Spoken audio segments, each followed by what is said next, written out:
I'm going to read from the book of Luke.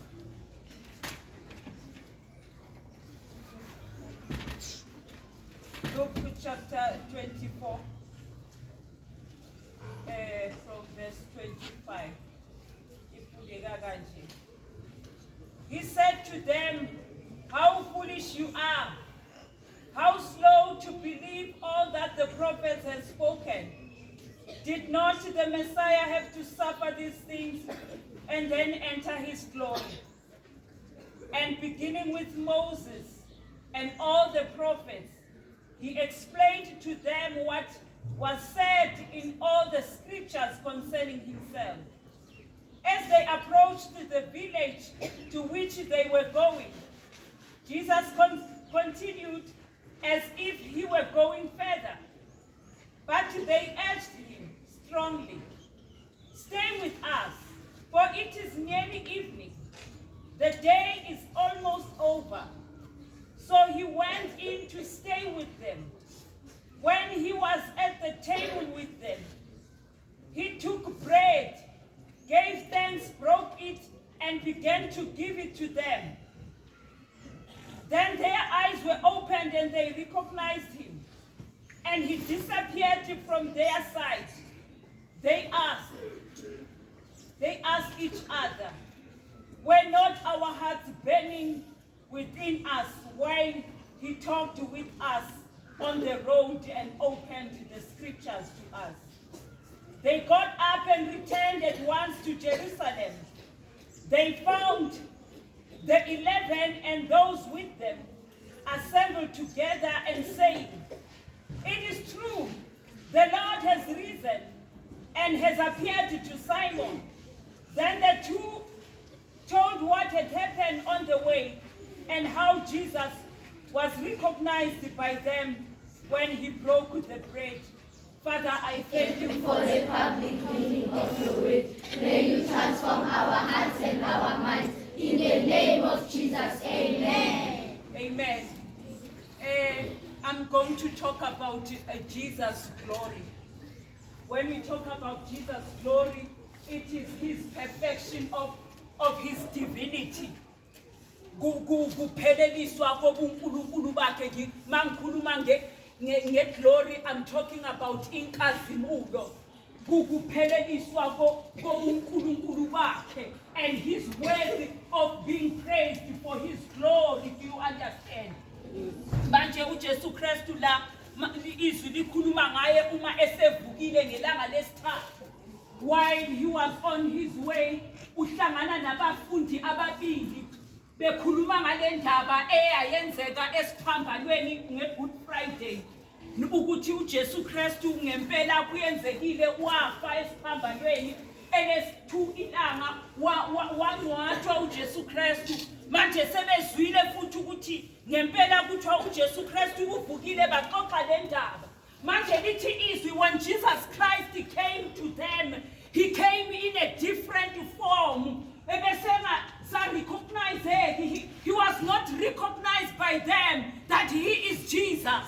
While he was walking with them on the road, they were talking about the matter, and now he is asking them, "What is it that you are talking about?"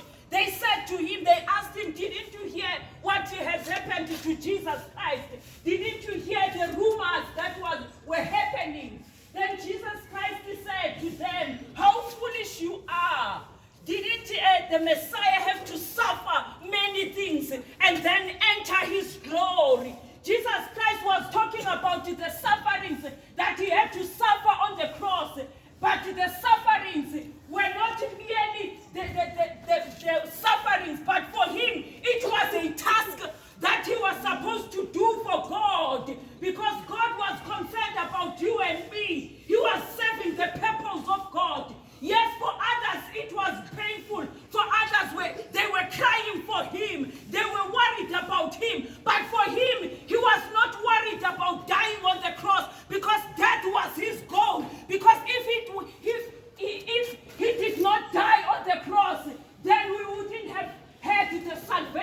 a reconciliation between us and God.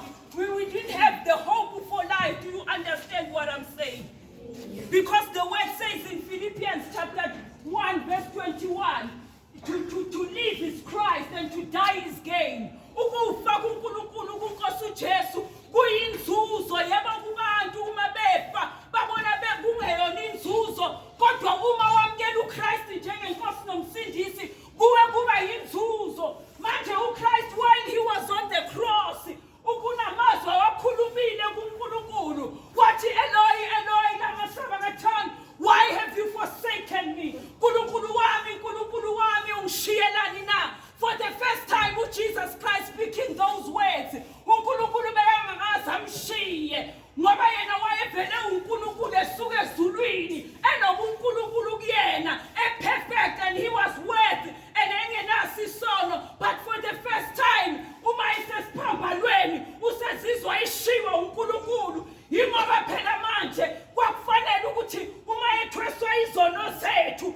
uma ethweswa ukungcola kwethu, kwakufanele ukuthi uNkulunkulu asuse inkazimulo yakhe kuyena, asuse umlilo wakhe kuyena, ngoba inkazimulo kaNkulunkulu ayihlangani nokungcola. Kwakufanele kubonakala ukuthi manje ngempela uma sesesiphambalweni usefana nesoni ngoba uthwele izono, uthwele ukungcola kwabantu. Manje ukungcola akuhlangani nenkazimulo, mele sisuse isibane. uNkulunkulu uma ekhuluma kwincwadi kaRevelations when he speaks to the 7 churches athi yazini ngiyabona ukuthi nikwenzayo kodwa kukhona u1 no2 no3 eningakamezi ongangijabulisi ngani. Uma nina ningalungisi lokho ngizosusa isibani sami kunina, ngizoyisusa inkazimulo yami kunina. Do you understand what I'm saying? Manje uJesu Kristu when he suffered there, uNkulunkulu bami basuswa kumina, inkazimulo yasuswa kumina.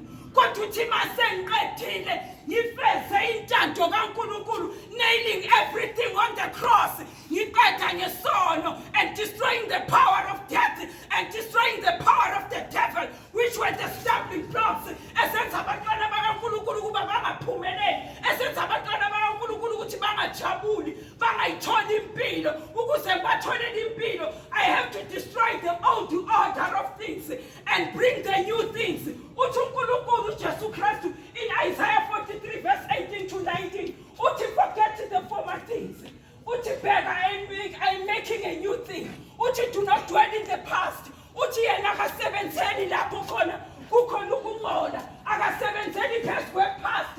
Fanele ipast ayisuse ngoba izomphazamisa. Uthi mina ngisukuphesha ingubo endala ngiyipheshe ngengubo entsha ngoba sizomoshakala. Uma kufanele ngilethe ingubo entsha fanele ngisuse ingubo endala ngoba ngizukuthela futhi iwayini elisha ngilithele kwiwine skin endala ngoba kuzomoshakala. Uthi asimeshi, uthi asangafuni ukumeshisa into endala nento entsha. That is why he had to deal away with everything that was a stumbling block in us.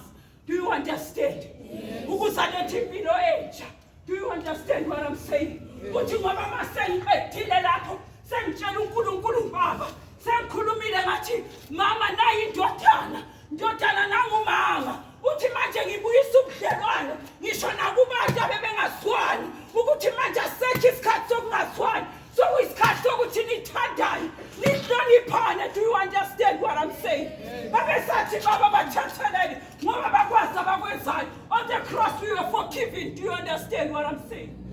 Ebesathi Nkosi athi baba nginikela umphefumulo wami kuwe.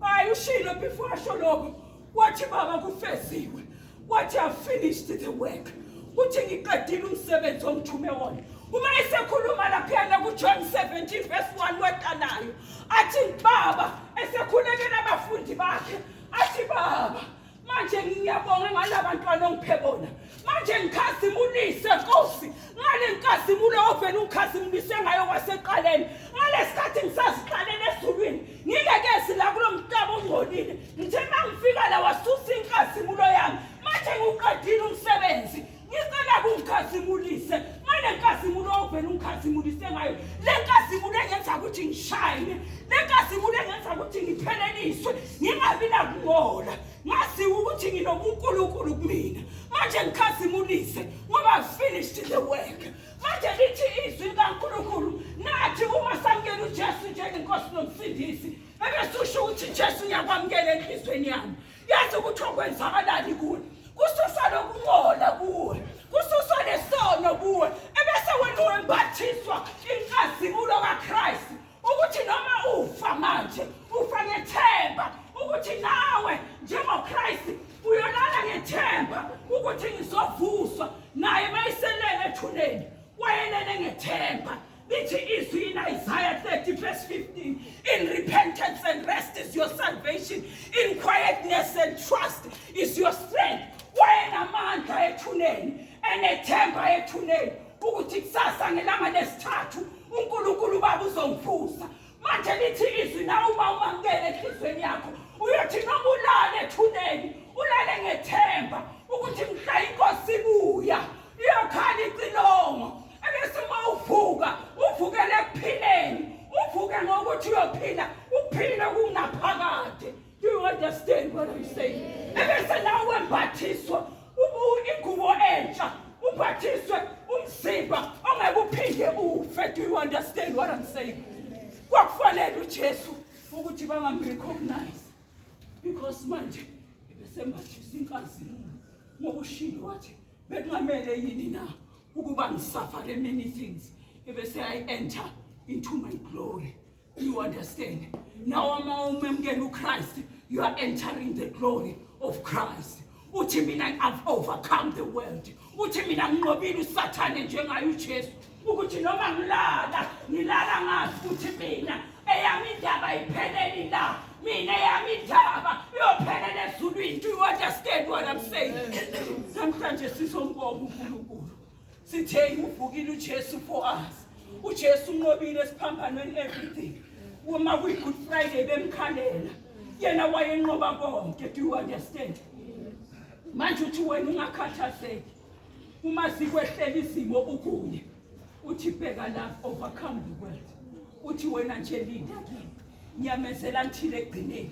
Noma ungasulale zikhaqile izimo. Wazi kodwa ukuthi wena ulindwe ithemba lokuthi usazophila. Do you understand? Usethembeni lokuthi usazophila. Ukuphila okungaphakade. Namhlanje asivale namehlo bantwana bami. Sithi siyabonga Nkosi. Besingazi ukuthi sithandwa ngale ndlela ukuthi kanti kukhona impilo esibekelwe yona edlula yonke impilo ekhona emhlabeni. Ingakho ufuna nje abantu abazomlalela abazoyenza intando yakhe noma uyongena eklasini ugene yazi ngepride uthi yazi ngiyayazi Nkosi yami ingifuna ukuthi mina ngilalele ngenze kahle kuze ekugcineni kube kuhle konke. Do you understand what I'm saying? Asivale namehlo.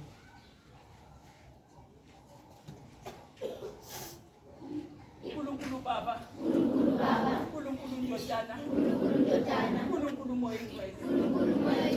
Sibonga izwi lakho Nkosi. Izwi lakho luphila. Izwi lakho linamandla. Siyabonga Nkosi uJesu. Ukusifela esiphambanweni. Esingobani thina. Ukuba sithandwe ngale ndlela. Asho Davide. Athi what is mankind? That you are mindful of. Manje nathi siyabonga Nkosi. Sisize ke Nkosi. Ukuthi sihlale enkazimulweni yakho. Kuze kube sekugcineni. Ukuthi noma sivuka. Sivuke ekuphileni. Sicela usifusise ke Nkosi. Ufusise nawo wonke umuntu. Ingathi wonke umuntu angafinyelele kwazini iqiniso. Ngiyabonga Nkosi. Sicela usifusise. In the name of Jesus. In the name of Jesus. In the name of Jesus.